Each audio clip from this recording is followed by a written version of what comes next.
આ પરિવારને આગળ જ્યારે બેઠો છું ત્યારે એક વાત નક્કી છે કે હમણાં હવે 14મી જાન્યુઆરી ઉત્તરાયણ આવશે. 14મી જાન્યુઆરી ઉત્તરાયણ આવશે. જેટલી દીકરીઓ બેઠી છે એટલી આ વાત ઉપર ધ્યાન આપે.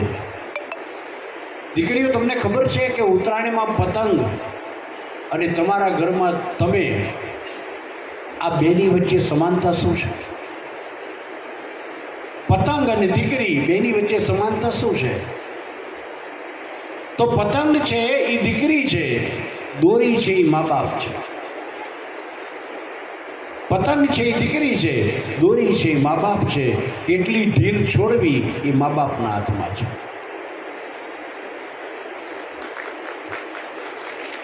કેટલી ઢીલ છોડવી એ મા બાપના હાથમાં છે. બીજી વાત, દોરીની સાથે લાગ્યા પછી પતંગને ઊંચે જવું પડે, એમ દીકરીને બાપને આંગણે જન્મ લીધા પછી મોટું થવું પડે. પતંગ દોરીની સાથે એમ કહેવાય ઊંચે જાય પછી એને દોરીથી છૂટું થવું પડે, કપાવવું પડે, છૂટું થવું પડે. એમ દીકરી જુવાન થયા પછી, મોટી થયા પછી, બાપને આંગણે એ ઉછર્યા પછી એને બાપના સાથેથી જુદા થવું પડે. વાત ઉપર હવે ધ્યાન આપજો. મુદ્દો અહીંયા છે કે ઉપર ગયેલી પતંગ દોરીથી જુદી થાય, એ પતંગ, કપાયેલી પતંગ કોઈ અગાસી ઉપર પડે, ખાનદાન અગાસી ઉપર, તો એનું જીવન તરી જાય છે. બાકી રસ્તા ઉપર પડે તો એને લૂંટવાવાળાના ટોળા લાગ્યા હોય છે. આવું જ દીકરીઓના જીવનમાં છે કે તમારા મા બાપ તમને જ્યાં પરણાવશે એ ખાનદાન ઘર જોઈને પરણાવશે. બાકી તમે બીજે ફાફા મારશો તો જગતમાં છે ને, અત્યારે તો પેલા રાવણની તો ખબર હતી, 10 માથા દેખાતા હતા ને એટલે કે આ રાવણ છે. પણ અત્યારે એક માથાવાળા એટલા રાવણો ફરે છે ને. ધ્યાન રાખજો મારો બાપ, ધ્યાન રાખજો.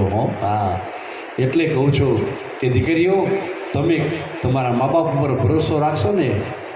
અને બીજી વાત મારે તમને કહેવી છે બેટા, કે નાની 1-1.5 વર્ષની દીકરી હોય, એને એની મા તેડે તો શાંત થઈ જાય, એનો બાપ તેડે તો શાંત થઈ જાય. પણ અજાણ્યો કોઈ તેડે તો,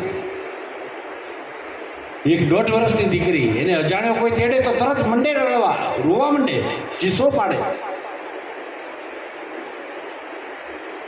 એ ગમે એટલો રમાડે નહીં, રોવા મંડે. પછી જ્યારે એની મા એના તેડે કે એનો બાપ તેડે ત્યારે જ શાંત થાય. તો મારી દીકરીઓને એક વાત કહેવી છે કે બેટા, 1.5-2 વર્ષની દીકરીને ખબર છે કે કોની પાસે જવાય ને કોની પાસે ન જવાય. તો આપણે 22-25 વર્ષની થઈએ તો આપણને ખબર ન પડે કે આપણે કોની પાસે જવાય અને કોની પાસે ન જવાય. મારો બાપ કે કોની પાસે જવાય ને કોની પાસે ન જવાય. બહુ ઝીણી ઝીણી વાતો છે પરેશભાઈ.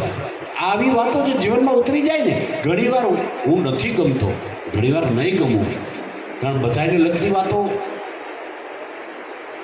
કદાચ જેને જે જોઈતું એ ન મળતું હોય. પણ હું સ્પષ્ટ અને તેજાબી વાણીવાળો માણસ છું, જે હોય મોઢે કહેવાવાળો છું. ખોટું લાગે ઘેર જઈને 2 રોટલી વધારે ખાજો, અને નહીં તો આ હમણાં જમણવાર ચાલુ થશે, ખાઈ લેજો.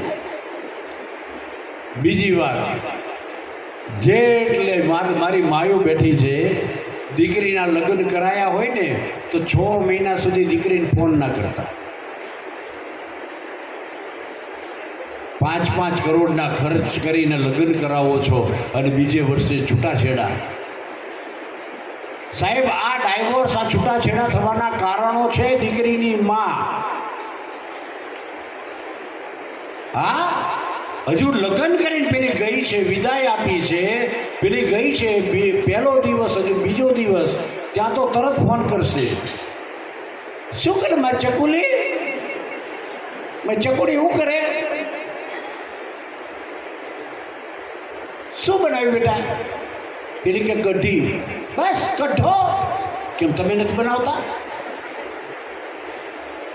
સાહેબ, દિવસમાં 4 5 5 6 વખત દીકરીને ફોન કરી અરે માં, હું એટલા માટે કહું છું, નર્સરીમાંથી કોઈ છોડ લાવી અને તમારે ત્યાં તમારે વાવવો હોય ને તો એ છોડને ઘડીએ ઊંચો કરી ન જોવાય કે ચોટ્યો કે નહીં, જામ્યો કે નહીં, એ ઘડીએ જોવાય નહીં.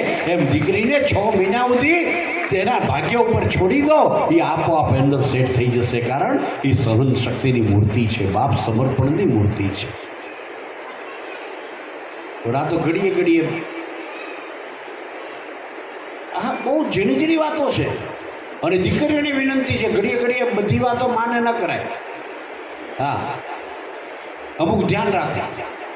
સાસરીની વાત સાસરીમાં, પિયરની વાત પિયરમાં. મારો તો આ કહેવાનો ધ્યેય સાહેબ એટલો જ છે કે ડાયવોર્સ થતા હોય એમાંથી એકાદો કેસ સુધરી જાય, અટકી જાય.